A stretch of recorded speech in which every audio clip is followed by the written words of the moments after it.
Hi friends, అందరికీ నమస్కారం. అంజలి కథలకి స్వాగతం. ఈరోజు చందమామ కథ పేరు గుణసుందరి. పూర్వకాలమందు ధారానగరాన్ని ఉగ్రసేన మహారాజు పరిపాలిస్తూ ఉండేవాడు. ఆయనకి ఆగ్రహం వచ్చినా అనుగ్రహం వచ్చినా పట్టపగ్గాలుండవు. ఆ మహారాజుకి రూపసుందరి, హేమసుందరి, గుణసుందరి అని ముగ్గురు కుమార్తెలు. గుణసుందరి పుట్టిన కొద్ది రోజులకే మహారాణి స్వర్గస్థురాలైంది. అప్పటి నుంచి మహారాజు తన కూతుళ్ళు ముగ్గురుకు తల్లి లేని లోపం కలగకుండా వాళ్ళ ఆలనా పాలన స్వయంగానే చూస్తూ పువ్వులలో పెట్టి బిడ్డలను అల్లారుముద్దుగా పెంచుకుంటున్నాడు. ఈ మమకారంలో పడి మహారాజు రాజ్యము రాజకీయాలు మర్చిపోయాడు. మంత్రులు, సేనాధిపతులు మొదలైన ప్రముఖులందరూ మహారాజును దర్శించి, దేవరా, తమకు పుత్ర సంతానం లేదు. ముందు రాజ్యంగతి ఏం కావాలి? మా మనవి మన్నించి మళ్ళీ పెళ్లి చేసుకున్న పక్షమందు తమకు వంశాధారమైన పుత్ర సంతానము కలుగుతుంది, మా కోరిక కూడా నెరవేరుతుంది అంటూ విన్నవించుకున్నారు. ఈ మనవికి మహారాజు మండిపడి, వంశానికి ఆధారం కొడుకులేనా? కుమార్తెలు మాత్రం నా అంశలు కారా? నా రాజ్యం నా కూతుళ్ళకే ఇస్తాను. వాళ్లే నా రాజ్యం వెళతారు. నా మాటకు ఎవరు అడ్డం వస్తారో చూస్తాను అంటూ పరివారాన్నంతటినీ కసిరి కొట్టాడు. ఇలా ఉండగా ఒక సంక్రాంతి పండుగ నాడు మహారాజు అల్లారుముద్దుగా పెంచుకుంటూ ఉన్న కూతుళ్ళు ముగ్గురి కోసం రాజ్యంలోని ప్రజలు అపురూపమైన కానుకలెన్నో పట్టుకు వచ్చి సమర్పించారు. ఆ కానుకలన్నిటినీ మహారాజు చూడముచ్చటగా అమర్పించి కుమార్తెలు ముగ్గురిని ఎవరికేది ఇష్టమో ఎంచుకోమన్నాడు. పెద్దవాళ్లైన రూపసుందరి, హేమసుందరి కలిసి ఆ బహుమతులలో ఉండే విలువైన చీనాంబరాల కోసము, మణిహారాల కోసము పోటీపడి కాట్లాడుకోబోయారు. సాత్వికురాలైన గుణసుందరి మాత్రము పతివ్రత కథాలహరి అనే పుస్తకము ఒకటి తీసుకొని పితృభక్తి కలది గనక రాశిలో నుంచి ఒక చక్కటి చేతికర్ర ఎంచి వృద్ధుడైన తండ్రికి పట్టుకు వెళ్ళి ఇచ్చింది. మహారాజు ఆనందభరితుడై తన చిన్న కూతురికి తనపై గల భక్తి ఎటువంటిదో తెలుసుకోమంటూ ఆ చేతికర్రను పరివారం అందరికీ ముచ్చటగా చూపించాడు. మహారాజుకు హరమతి, కాలమతి అని ఇద్దరు మేనల్లుళ్ళు ఉన్నారు. వాళ్ళు ప్రపంచ జ్ఞానం లేని వట్టి మూర్ఖులు, సాపాటు రాయిళ్ళును. అయినా వాళ్ళంటే మక్కువ కావటం చేత వాళ్లను పెద్దమ్మాయిలిద్దరికూ నిశ్చయించి చిన్నమ్మాయికి వరుడు చిక్కగానే 3 పెళ్ళిళ్ళు ఒకేసారి చేసి రాజ్యం కుమార్తెలకు అప్పగించి తాను విశ్రాంతి తీసుకుందామని అనుకున్నాడు మహారాజు. ఇంతలో మహారాజుగారి షష్ఠి పూర్తి మహోత్సవం అతి వైభవంగా జరుగుతున్నది. ఆ రోజున ఆయన సగర్వంగా కుమార్తెలను వెంటబెట్టుకుని సభకు వెళ్ళాడు. నిండు దర్బారులో మహారాజు, చూడండి, 16 ఏండ్లుగా నా సర్వస్వము వినియోగించి సాధించిన రత్నాలు ఈ నా ముగ్గురు కుమార్తెలును. ఇక నా రాజ్యం వీళ్ళకే ఇస్తాను. వీళ్ళకు నేనంటే ఎంత భక్తి, ఎంత ప్రేమ, అది ఎటువంటిదో వాళ్లే చెబుతారు. విని ఆనందిద్దురుగాని అంటూ చెప్పి కూర్చున్నాడు. అప్పుడు పెద్ద కూతురు రూపసుందరి లేచి సభకు నమస్కరించి తడుముకోకుండా తీయని మాటలతో, నాకు తండ్రే ప్రాణం, తండ్రే దైవం, తండ్రే సర్వస్వమును అని బొంకింది. తర్వాత రెండవ కుమార్తె హేమసుందరి కూడా సభకు నమస్కరించి తన అక్క చెప్పినట్లుగానే, నేను నా తండ్రి సేవ కోసమే జన్మించాను, ఎన్ని జన్మలకైనా ఆయనే తండ్రి కావాలని తపస్సు చేస్తాను అంటూ బొంకి కూర్చున్నది. రూపా, హేమలు కేవలము స్వార్థపరులు, తండ్రిని మెప్పించాలని అబద్ధాలాడారు. గుణసుందరి ఉత్త సత్యకాలపు పిల్ల. నిజానికి తండ్రి మీద గుణసుందరికే ఎంతో ప్రేమ ఉన్నది. ఆ సంగతి మహారాజుకి తెలుసు. అందుచేతనే పెద్ద పిల్లలిద్దరికంటే కడసారిది అయిన గుణసుందరి తనను మరీ ఎక్కువగా పొగుడుతుందని ఆశించాడు. నిజం చెప్పవలసి వస్తే తన జవాబు తండ్రికి రుచించదు. అందుచేత ఇటువంటి సందర్భంలో ఊరుకోవటమే మంచిదని తలంచి గుణసుందరి మాట్లాడక నిలిచింది. ఈ వాలకం చూసి ఆమె సిగ్గుపడుతున్నది కాబోలునని తలిచాడు మహారాజు. అమ్మాయి, నీ అక్కల కంటే నీకు నా మీద ప్రేమ ఎక్కువ. నన్ను గురించి వాళ్ళకంటే నీవే బాగా చెప్పగలవు కనుక చెప్పమ్మా అన్నాడు ఆయన. అప్పుడు గుణసుందరి, నాయనగారు, తండ్రిని కూతురు ఎంతవరకు ప్రేమించాలో అంతగా నేను మిమ్మల్ని ప్రేమిస్తున్నాను. కానీ స్త్రీకి భర్తే సర్వమును. వివాహమైనప్పటి నుంచి సతికి పతిని సేవించడమే విధాయకం అంటూ మనసులో మాట దాపరికం లేకుండా వెల్లడించేసరికి మహారాజు ఉగ్రుడైపోయాడు. కృతజ్ఞురాల, పిచ్చిగా మాట్లాడుతున్నావు. భర్త కుంటి, గుడ్డి, మూగా, చెవిటి, వృద్ధుడు, దరిద్రుడు అయినట్లయితే అతడే సర్వస్వమని ప్రేమిస్తావా అని అధిక్షేపించాడు మహారాజు. దేవుడు అటువంటి భర్తనే నిర్ణయించే పక్షమందు సంతోషంగా శిరసావహించి ప్రేమిస్తాను అని గుణసుందరి నిబ్బరంగా జవాబు చెప్పింది. దేవుడెవరు? నేనా? దేవుడా నీకు పతిని నిర్ణయించేది అన్నాడు మహారాజు. అందుకు గుణసుందరి మృదువుగా, దేవుడే నాన్నగారు అని సమాధానం చెప్పింది. అప్పుడు మహారాజు, అబ్బో, అంత గర్వంగా ఉన్నదా నీ పని? తగిన శాస్తి చేస్తానుండు అంటూ గద్దించి ఆగ్రహంతో సభ విడిచి వెళ్ళిపోయాడు. రాజు తలిస్తే దెబ్బలకు కొదువా? మరునాడే ముహూర్తం పెట్టించాడు మహారాజు. రూపసుందరిని హరిమతికి, హేమసుందరిని కాలమతికి ఇచ్చి వైభవంగా పెళ్లి చేశాడు. పాపం గుణసుందరికి మాత్రం కుంటి, గుడ్డి, మూగా, చెవిటి అయిన ఒక దరిద్రుణ్ణి తీసుకువచ్చి కట్టబెట్టారు. తండ్రి చేసిన ఈ అఘాయిత్యానికి గుణసుందరి ఏమాత్రమూ చెలించక దైవం మీద భారం వేసి నిశ్చింతగా ఉంది. తనకు ఈ భర్త లభించడమో ఈశ్వర ప్రసాదమే అని నమ్మి శిరసా వహించి ఆమె భక్తితో పతిని సేవిస్తూ ఉంది. పెళ్ళి అయిన మరుక్షణం నుంచి రూప, హేమలు వాళ్ళ అందచందాలకు ఉబ్బిపోతూ తమ తమ అదృష్టాలకు మిడిసిపడుతూ భర్తలతో కలిసి చెల్లెల్ని, మరిదిని నిరసించి వేళాకోళం చేయనారంభించారు. ఎవరేమనుకున్నా, ఎన్నెన్ని తిప్పలు పెట్టినా గుణసుందరి మాత్రం వాటిని పాటించక ఓర్చుకుంటూ ఉంది. దైవాన్ని నమ్మిన వాళ్లకు ఎప్పటికీ చెరుపు లేదంటారు పెద్దలు. మొదటి నుంచి దేవుణ్ణే నమ్ముకొని ఉన్న గుణసుందరి జీవితంలో తలవని తలంపుగా ఒక చిత్రమైన మార్పు వచ్చింది. మహారాజు గుణసుందరికి శాస్తి చేద్దామనే సంకల్పంతో ఏరి కోరి తెచ్చిన ఆమె భర్త అందరూ అనుకున్నట్టు కుంటికాడు, గుడ్డికాడు, మూగాకాడు, చెవిటికాడు.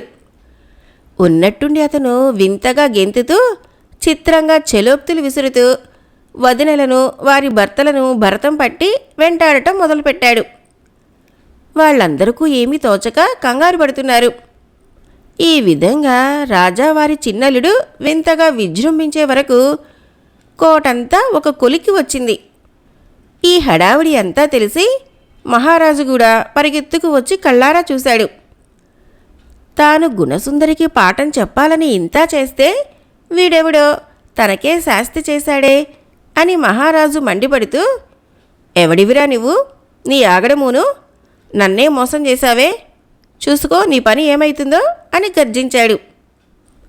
అందుకు గుణసుందరి భర్త ఠీవిగా నుంచొని, నేను మీ ముద్దుటల్లుణ్ణి, దైవాధీనాన్ని అంటూ చిద్విలాసంగా నవ్వాడు. దానితో ఆవేశపూరితుడైన మహారాజుకి కంపరమెత్తి దైవాధీనాన్ని కొట్టబోయి పట్టుతప్పి ధబేల కింద పడ్డాడు. ప్రమాదకరమైన దెబ్బలు తగలటం చేత మహారాజు లేవలేకపోయాడు. ఆ పాటు గ్రహపాటై ఆయనను మంచం పట్టించింది. గుణసుందరి దుఃఖిస్తూ తండ్రి దగ్గరికి వెళితే, ఇది నా చావుకు పుట్టింది, వీళ్ళిద్దరినీ సాగనంపండి అంటూ మహారాజు ప్రలాపించాడు. అక్కలిద్దరూ ఆమెను చూసి, పుట్టిననాడు అమ్మను సాగనంపావు, పెళ్లినాడు అయ్యను మంచం ఎక్కించావు, చాలే అని కసిరికొట్టారు. ఈ మాటలకు గుణసుందరి భర్తకు పౌరుషం వచ్చింది. భార్యను తీసుకొని తిన్నగా మామగారి వద్దకు వెళ్ళి, ఎప్పటికైనా మేమే నీకు దిక్కయ్యేది, జ్ఞాపకం ఉంచుకో అని హెచ్చరించి దైవాధీనం భార్యతో సహా కోట దాటి వెళ్ళిపోయాడు. ఆ నగరం చివరన ఎరుకలగూడెంలో దైవాధీనం కాపురం పెట్టాడు. రాచకోటలోని రణగుణ అంతా ఊలు దాటి, కోటలు దాటి ఎరుకలగూడానికి కూడా ముందే తెలిసిపోయింది. రాజ్యలక్ష్మి కోట విడిచి తమ గూడానికి వచ్చిందని సంబరపడుతూ ఆ గూడెం వాళ్ళు దైవాధీనానికి గుణసుందరికి భక్తితో స్వాగతమిచ్చారు. క్షణంలో వారు ఆమెకు ఒక పర్ణశాలను తయారు చేశారు. కుటుంబానికి కావలసినవన్నీ చిటికెటి సేపటిలో సమకూర్చి పెట్టారు. ఈ విధంగా ఇప్పుడు గుణసుందరికి వింత భర్తతో కొత్త కాపురం ప్రారంభమైంది. పాపం తండ్రి అవస్థ తలుచుకుంటే పొరలి వచ్చే దుఃఖాన్ని దిగమింగుకొని భక్తి శ్రద్ధలతో ఆమె భర్తను సేవిస్తూ ఉన్నది. మహారాజు మంచం పట్టగానే ఇంట్లో అంతా రూప హేమల శాసనంగా ఉన్నది. గుణసుందరి పూజించుకుంటూ ఉండే శ్రీ రాజరాజేశ్వరి విగ్రహము, ఆమె నిత్య పారాయణం చేసుకునే పతివ్రత కథాలహరి పుస్తకము ఈ రెండూ ఇంట్లో ఉండటం వాళ్లకు అనర్థకంగా తోచింది. అందుచేత వాటిని తీసి పారవేయించబోయారు. ఈ సంగతి దాది మీనాదేవికి తెలిసింది. మీనాదేవి గుణసుందరికి తల్లితో సమానురాలు. ఆ అభిమానం చేత గుణసుందరికి అపచారము జరగకుండా రాజేశ్వరి విగ్రహము, పతివ్రత కథాలహరి పుస్తకము, అవసరమైన కొన్ని నగలు బట్టలు ఒక కావడి పెట్టెలో పెట్టి అది పట్టించుకొని గుణసుందరికి ఇచ్చి వద్దామని ఆమె ఎరుకల గూడానికి బయలుదేరింది. దాది మీనాదేవి ఇంటికి రాగానే ఆమె తన స్థితి చూసి ఎక్కడ జాలి పడిపోతుందోనని తలచి గుణసుందరి లేని సంతోషం తెచ్చిపెట్టుకొని తండ్రి క్షేమ సమాచారాలు అడిగింది. ఆమె తెచ్చిన వస్తువులు చూసి, ఇవన్నీ ఏమిటి? రాజుగారి సొత్తు పూచిక పుడకైనా నాకు గిట్టదు, పట్టించుకుపోవలసిందే అన్నాడు దైవాధీనం. అప్పుడు మీనాదేవి, పోని వీటినైనా ఉంచుకోండి అని చెప్పి దీనంగా బ్రతిమిలాడుతూ దేవి విగ్రహాన్ని, పతివ్రత కథాలహరి పుస్తకాన్ని విడిగా తీసిపెట్టింది. దైవాధీనము భార్య వైపు చిలిపిగా చూసి, అవ్వ వీటిని మనకు కట్టబెడుతున్నదా? సరేలే ఉండని అంటూ నవ్వాడు. వీటినైనా అంగీకరించినందుకు సంతోషించి తక్కిన వస్తువులన్నీ పట్టించుకుని వెళ్ళిపోయింది మీనాదేవి. ఇక దైవాధీనం పైకి ముసలివాలకంగా కనబడినప్పటికీ పడుచువాళ్లను మించి వింత వింత ప్రజ్ఞలు విశేషాలు ప్రదర్శిస్తూ ఉన్నాడు. ఇందుకు అబ్బురుపడి గూడెంలో ప్రజలందరూ అతనికి జేజేలు కొడుతున్నారు. నిజానికి అతనికి చేతకాని పనే కనపడదు. బొమ్మలు వేయగలడు, సంగీతం పాడగలడు, నాట్యం చేయగలడు. ఇలా రోజుకొక ప్రజ్ఞతో ప్రసన్నుడవుతూ గుణసుందరికి గూడెం వాళ్ళకి ఆశ్చర్యం కలిగిస్తూ ఉన్నాడు. ఇదంతా చూసి ఆమె తన భర్త గొప్ప ప్రజ్ఞాశాలి అని, అతనిలో ఉండే రహస్యాన్ని కనిపెట్టాలి అనే ఉత్సాహంతో ఉన్నది. అక్కడ మంచంలో పడిన మహారాజు యమయాతన పడుతున్నాడు. కూతుళ్ళు అల్లుళ్ళు అస్తమానం తన ఎదుట కనబడుతూ ఉండాలంటాడు. వాళ్ళ సుఖాలు మానుకొని కనిపెట్టుకొని ఉండి ఉపచారం చేస్తారా? చేసిన ఎన్నాళ్ళు? తండ్రే తమ సర్వము అని బొంకిన పెద్ద కుమార్తెలు ఇద్దరూ తండ్రి ఎడల దయా దాక్షిణ్యము లేకుండా రాజ్యం ఎప్పుడు తమకు వస్తుందా అని ఎదురు చూస్తున్నారు. మహారాజుకు ఆ రోజు వ్యాధి విషమిస్తున్నది. శస్త్రచికిత్స చేస్తే గాని బతకడని ఆస్థాన వైద్యుడు చెప్పాడు. బలవంతంగానైనా సరే శస్త్రచికిత్స చేయమన్నారు రూపా హేమలు. కూతుళ్లను చూసి, ఇదేనా మీ ప్రేమ? చూస్తూ చూస్తూ నన్ను కోయిస్తారా అంటూ మహారాజు గగ్గోలు పెట్టాడు.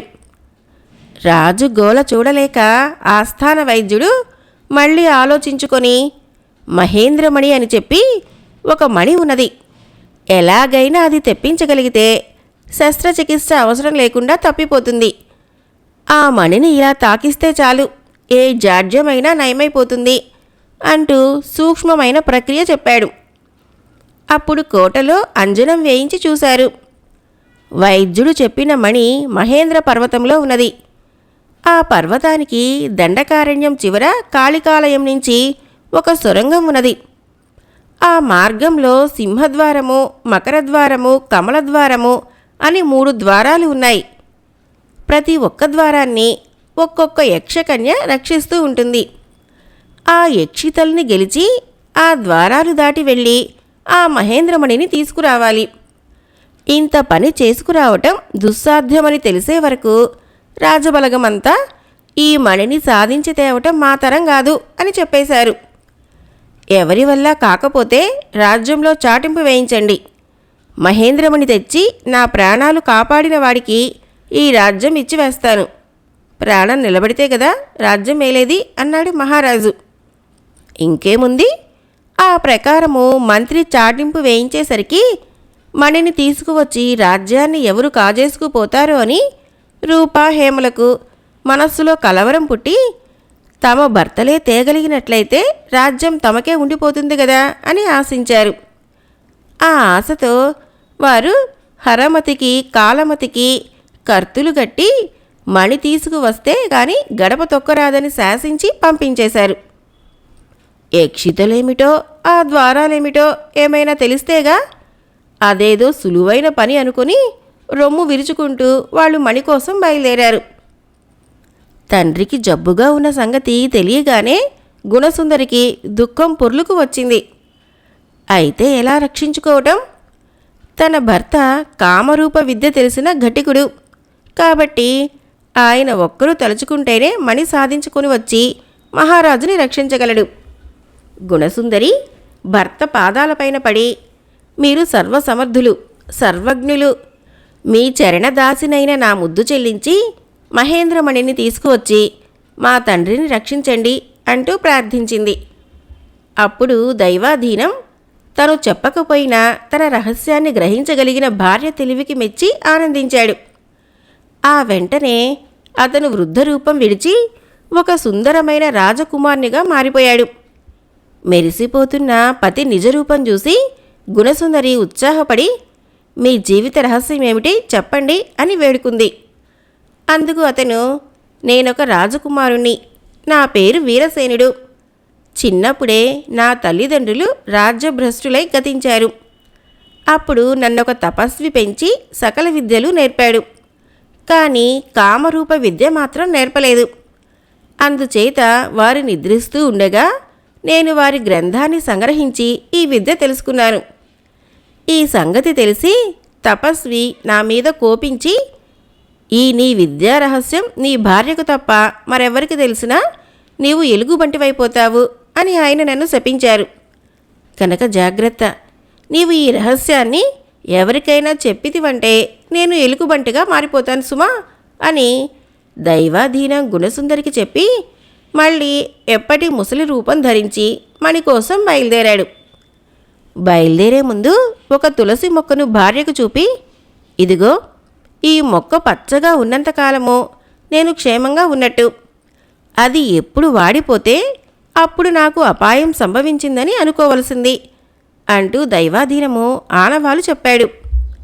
హరమతి కాలమతి ఒకరోజు క్రిందటనే బయలుదేరినా దైవాధీనం వాళ్ళకంటే చాలా ముందుగా వెళ్ళి దారిలో వాళ్ళకి ఎదురుపడ్డాడు. ఇతన్ని చూడగానే వాళ్ళు, నీ బతుక్కి నువ్వు మణి సాధించుకురావటానికే బయలుదేరావా? నీ అవతారానికి తోడు రాజ్యం కూడా కొట్టేద్దామని చూస్తున్నావా అని హేళన చేశారు. అందుకు దైవాధీనం, అబ్బే నేనేమిటి మణిని సాధించుకురావటమేమిటి, అక్కడి వింతలు విశేషాలు ఏమిటో చూసిపోదామని వచ్చాను, నన్ను కూడా మీ వెంట తీసుకెళ్ళండి అని ప్రాధేయపడినట్టు నటించాడు. వాళ్ళు, సరే మేము వాయువేగాన్ని వెళుతూ ఉంటాం, కాళ్ళీడ్చుకుంటూ నువ్వు మా వెనక రావలసింది అని చెప్పి ఉడాయించారు.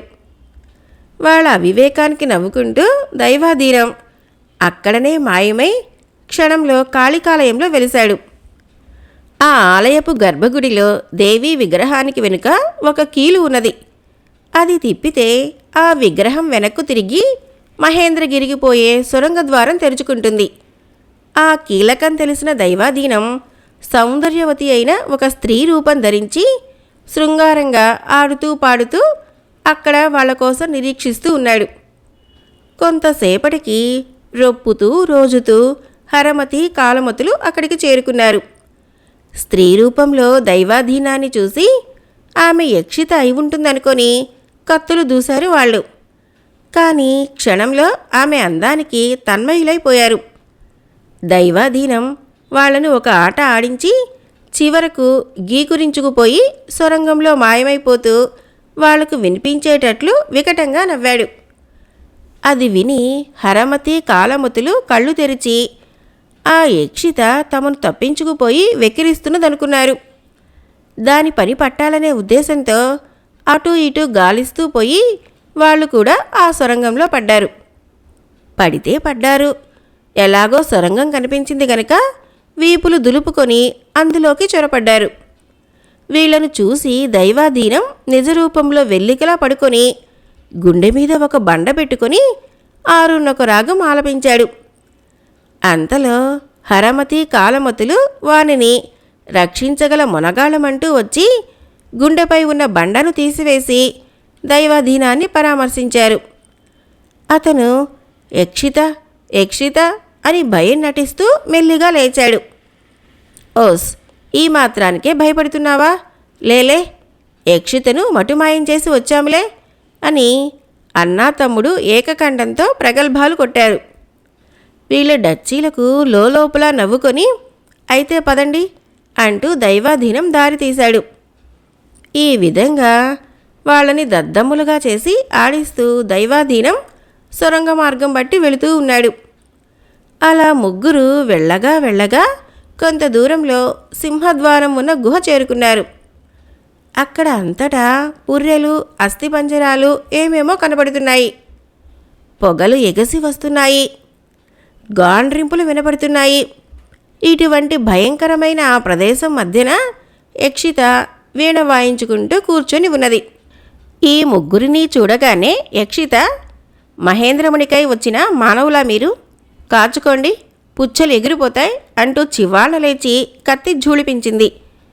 హరమతి కాలమతులు హడలిపోయి వెనకడుగు వేస్తూనే ప్రగల్భాలు కొట్టనారంభించారు. నోరు మూసుకొని నా కాలు కదల్చండి, సింహద్వారం తెరుస్తాను, లేకపోతే ఈ కత్తితో నరికివేస్తా అని యక్షిత సింహనాదం చేసింది.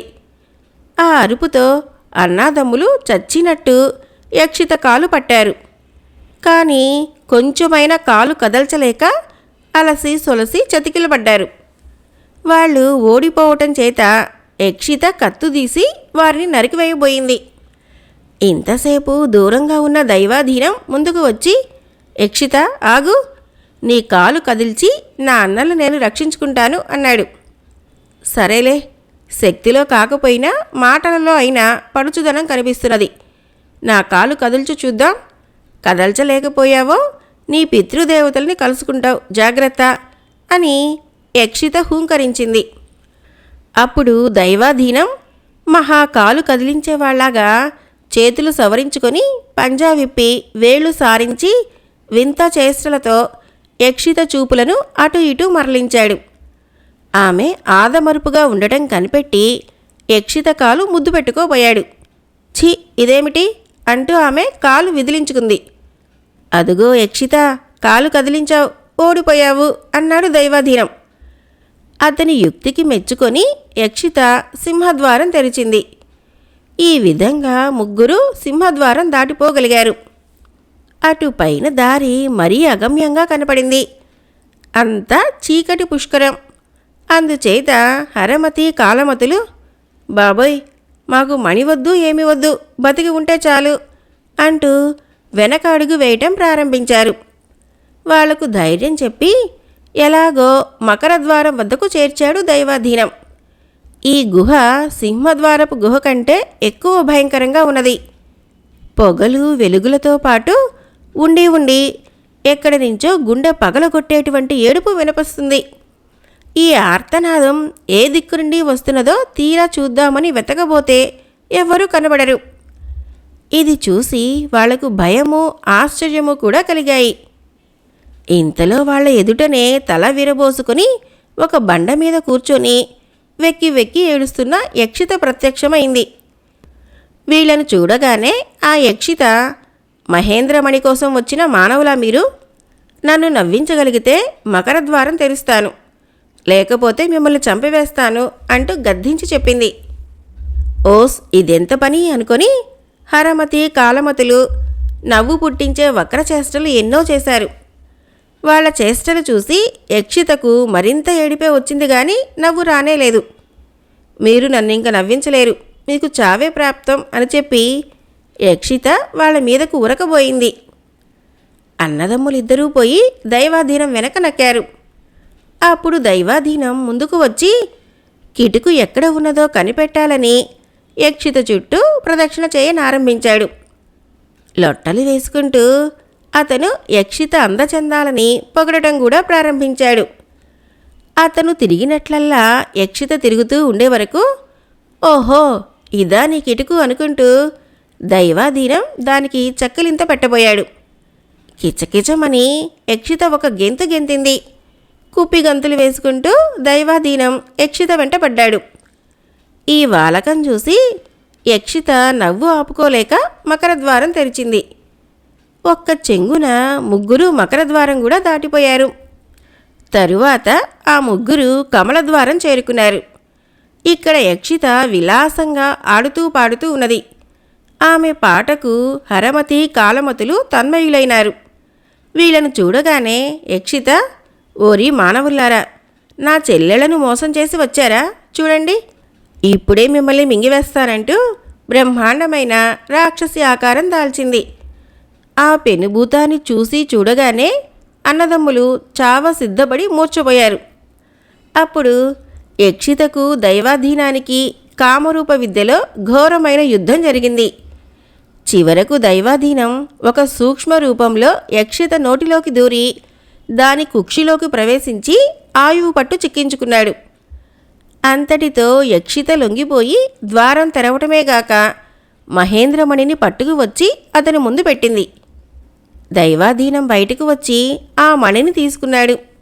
అప్పుడు ఆ యక్షిత అతనికి అనంతాస్తోక నిగమ నిగమన ఘృణి మహేంద్రమణి అనే మంత్రం ఉపదేశించి అది పఠించినట్లయితే మణి ప్రకాశించి కోరిన ఫలం ఇస్తుందని చెప్పి అంతర్ధానమైంది. ఈ విధంగా దైవాధీనం తన యుక్తి చేత, చాకచక్యం చేత, కామరూప విద్యా ప్రభావం చేత యక్షితలు ముగ్గురిని గెలిచి మంత్రంతో సహా మహేంద్రమణిని సాధించుకు రాగలిగాడు. ఇక ఇప్పుడతను హరమతి కాలమతులను మూర్ఛ తేర్చి మంత్రం పఠించి మణిని పలికించి దాని విధానం వారికి చూపాడు. ముగ్గురు అక్కడి నుంచి తిరిగి వస్తూ ఇంటి ముఖం పట్టి దారిలో మళ్ళీ కాళికాలయం దగ్గరకు వచ్చి అక్కడ కాస్త విశ్రాంతి తీసుకుందామనుకున్నారు. దైవాధీనము మణిని తల క్రింద పెట్టుకొని పడుకోవటం చూసి హరమతి కాలమతులు దురుద్దేశంతో కపట నిద్ర నటించారు. ఇదే సమయానికి గుణసుందరి తనను తలుచుకొని తండ్రి పశ్చాత్తాప పడుతున్నాడని విని తండ్రిని చూసి వద్దామని కోటలోకి వెళ్ళింది. రూపాహేమలు ఆమెను గడపలోనే అటకాయించి, పోపో, ఎరుకుల వాళ్లను ఏనాది వాళ్లను కట్టుకొని మాకు ఎంత అప్రతిష్ట తెచ్చావు, నీ భర్త హీనుడు దరిద్రుడును అంటూ అనరాని మాటలు అన్నారు. పతినింద సహించలేక గుణసుందరికి ఆవేశం వచ్చి, అక్కలారా, మీరు అనుకునేటట్లు నా భర్త హీనుడు కాదు, దరిద్రుడు కాడు. కామరూప విద్య తెలిసిన వీరసేన మహారాజు. వారే మణిని తీసుకువచ్చి నాన్నగారిని రక్షిస్తారు అన్నది సగర్వంగా. సరిగ్గా ఆ క్షణాన దైవాధీనం నిద్రలో ఉండడం చూసి హరమతి కాలమతులు అతన్ని ఒక పాడు బావిలో పడవేసి ఆ మణిని పట్టుకొని ఇంటికి ఉడాయించారు. ఆవేశంలో గుణసుందరి చెప్పకూడని రహస్యం చెప్పివేయటం చేత పాపం దైవాధీనం బావిలో పడినప్పుడే ఎలుగుబంటిగా మారిపోయాడు. అతను దుఃఖిస్తూ ఎలాగో పైకి వచ్చి ఇంటి దారి పట్టాడు. పోతే గుణసుందరి చెప్పకూడని రహస్యాన్ని చెప్పివేసిందే కానీ వెంటనే తెలివి వచ్చి గాబరాతో ఇంటికి వెళ్ళి చూసుకునే వరకు తులసి మొక్క వాడిపోయి ఉన్నది. ఇంకేమున్నది, తన అపరాధం మూలాన భర్తకు కీడు మూడింది. గురుశాపం ప్రకారం అతను ఈ పాటికి ఎలుగుబంటిగా మారిపోయి ఉంటాడు అని భరించరాని విచారంతో గోడున ఏడుస్తూ ఆ తులసి దగ్గరే స్పృహ తప్పి పడిపోయింది. అక్కడ రాజుగారికి చాలా ప్రమాదంగా ఉన్నది. ఏమిటిదిరా భగవంతుడా అని కోటలో అందరూ చింతిస్తూ ఉన్న సమయంలో హరమతి కాలమతులు మహేంద్రమణిని తీసుకువచ్చి మహారాజు ఎదుట పెట్టారు. అది చూసి తండ్రి రాజ్యం తమకే దక్కింది కదా అని రూపాహేమలు పొంగిపోయారు. కానీ మణిని చూసి రాజవైద్యుడు, ఇది ప్రకాశించడం లేదే అన్నాడు. ఉండండి, మంత్రం చెప్పాలి అంటూ అన్నా తమ్ముడు అట్టహాసంగా హనుమంతుడు తోక అని నిగనిగ అని అరుస్తూ మణి చుట్టూ తిరగసాగారు. వాళ్ళు ఎంతగా అరిచినా మణి ప్రకాశించలేదు. ఇదేమి మంత్రమంటూ అందరూ తెల్లబోయారు. నన్ను మోసం చేసి రాజ్యం లాక్కోవటానికి ఏదో రాయి పట్టుకొచ్చారు. వీళ్ల తలలు ఖండించి గుమ్మానికి వేలాడదీయండి అని మహారాజు గాండ్రించాడు. రాజవైద్యుడు నిదానంగా మణి పట్టి చూసి, దీని లక్షణాలన్నీ సరిగ్గానే కనబడుతున్నాయి.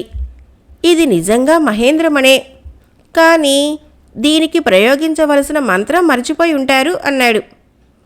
అయితే ఆ మంత్రమేదో జ్ఞాపకం చేసుకుని ఏడవమనండి అంటూ మహారాజు నిస్పృహతో చెప్పి ప్రాణం మీద ఆశ వదులుకున్నాడు. దైవాధీనం అంటే ఇప్పుడు ఎలుగుబంటి ఎరుకల గూడెంలోకి రాగానే అంతా కేకలు వేస్తూ బడితెలు పుచ్చుకొని వెంటబడ్డారు. ఆ కేకలకు అదిరిపడి ఏమిటో చూద్దామని గుణసుందరి ఇంటిలో నుంచి యువతలకు వచ్చింది. ఆ ఎలుగుబంటి దీనంగా గుణసుందరి వెనకకు వచ్చి నక్కింది. అది మిమ్మల్ని ఏమీ చేయదు, భయపడకండి, మీ దారిన మీరు వెళ్ళిపోండి అని ఆమె గూడెం ప్రజలను వారించి చేతులారా చేసుకున్న పాపఫలానికి మొత్తుకుంటూ ఎలుగుబంటిని లోపలికి తీసుకుపోయింది.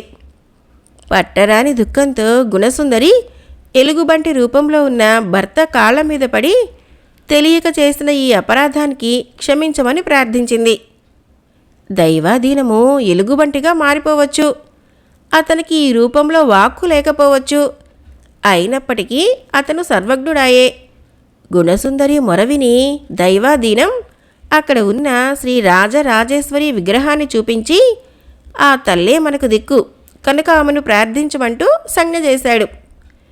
భర్త ఆజ్ఞ తలవాల్చి గుణసుందరి తమ ఇలవేలుపైన దేవికి భక్తితో మ్రొక్కులిడి ప్రార్థించింది.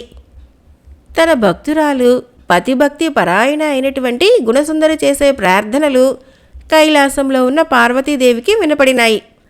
కరుణామయి, ఆశ్రిత జన పక్షపాతి అయినటువంటి దేవి పరమేశ్వరునితో ఈ సంగతి చెప్పి గుణసుందరిని అనుగ్రహించవలసిందిగా వేగిరపెట్టింది.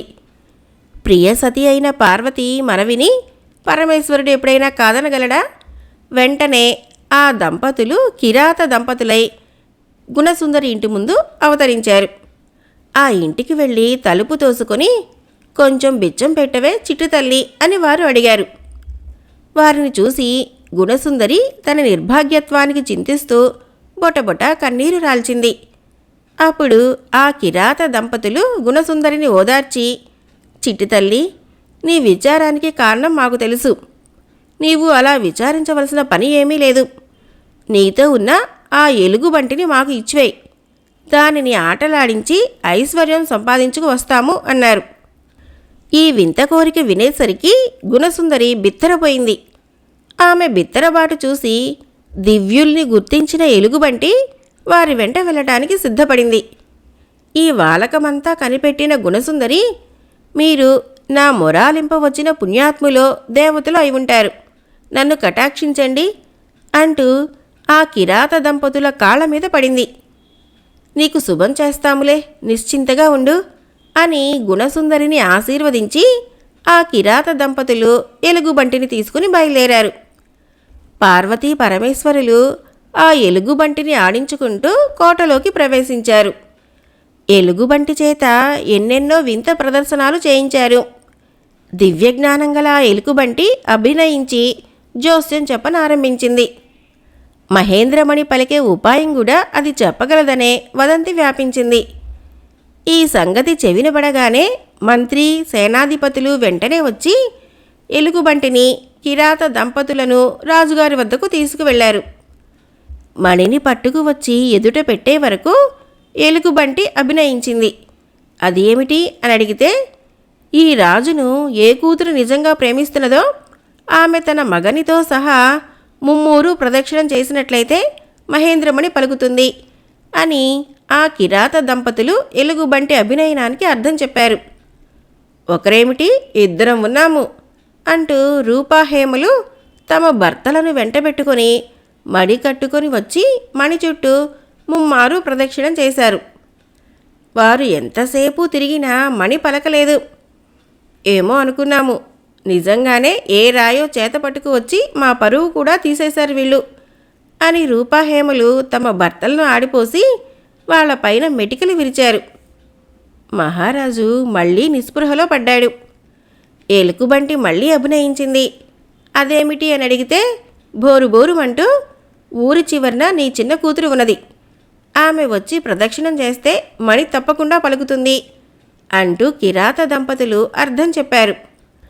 వెంటనే మంత్రి మేనాదేవి వెళ్ళి గూడెంలో ఉన్న గుణసుందరిని వెంటబెట్టుకు వచ్చారు. కోటలోకి వచ్చి రావటంతోనే గుణసుందరి తండ్రి మీద పడి గోడుగోడున ఏడ్చింది. చిట్టి తల్లి, నీకు నేనెంత అన్యాయం చేసినప్పటికీ నీకు నా మీద అభిమానం కొంచెమైనా తగ్గలేదు. ఇదే నాకు 10,000 మహారాజు గుణసుందరిని చేరదీసుకొని అక్కున అదుముకున్నాడు. అక్కడ సమావేశమైన ప్రజలందరూ ఏమైతుందో చూద్దామనే ఆత్రంతో గుణసుందరిని ముందు మణి చుట్టూ ప్రదక్షిణం చేయమని వేగిరపెట్టారు. ఆమె అందుకు సిద్ధపడేసరికి, చిట్టి తల్లి, నీవు నీ పతితో కలిసి ప్రదక్షిణం చేయాలి అన్నది పార్వతీదేవి. నా భర్త దురదృష్టవశాత్తు ఎలుకబంటిగా మారిపోయారు. మీరెవరో పుణ్యాత్ముల్లాగా కనపడుతున్నారు. దయ ఉంచి నా భర్త శాప విమోచన మార్గం సెలవీయండి అంటూ గుణసుందరి దేవిని ప్రార్థించింది. అయ్యో, ఏమిటి దైవాధీనం, పాపం ఎలుకబంటి అయిపోయాడా అని అందరూ ఆశ్చర్యపడ్డారు. అప్పుడు పార్వతి, అసలు ఈ మణిని సాధించుకు వచ్చింది ఎవరో నిజం చెప్పినట్లయితే నీ భర్తకు యథారూపం వచ్చేస్తుంది. ఇదిగో చూడు అంటూ ఎలుకబంటికి చేతికర్రను అందించింది. ఆ కర్రను తీసుకొని ఎలుకబంటి హరమతి కాలమతిని బాది విడిచిపెట్టింది. ఈ కర్ర దెబ్బలు పడలేక వాళ్ళు, బాబోయ్ క్షమించండి, మణిని సాధించింది దైవాధీనమే అని నిజం చెప్పివేసి క్షమించమంటూ ఎలుగుబంటి కాళ్ళ మీద పడ్డారు. ఆ కర్రను తీసుకొని పార్వతి రూపాహేమలను కూడా అదిలించింది. వాళ్ళు నేరం ఒప్పుకొని, చెల్లాయి క్షమించవా అంటూ గుణసుందరి కాళ్ళ మీద పడ్డారు. అప్పుడు కిరాత దంపతుల ఆనతితో ఎలుగుబంటు ఎప్పటి దైవాధీనంగా మారిపోయాడు. మహారాజు కిరాత దంపతులు ఫలానా అని గ్రహించి వారికి నమస్కరించాడు. గుణసుందరి దైవాధీనం కలిసి ప్రదక్షిణం చేసిన వెంటనే మహేంద్రమణి దగదగ మెరవసాగింది. రాజా, నిన్ను నిజంగా ప్రేమించేవారు ఎవరో, మోసకత్తెలెవరో ఇప్పటికైనా తెలుసుకున్నావా అని పార్వతీదేవి రాజును హెచ్చరించింది. గుణసుందరి మణిచేత తండ్రిని స్పృశించిన తక్షణమే మహారాజు వ్యాధి ఎక్కడికక్కడనే మాయమై పూర్తి స్వస్థత చేకూరింది.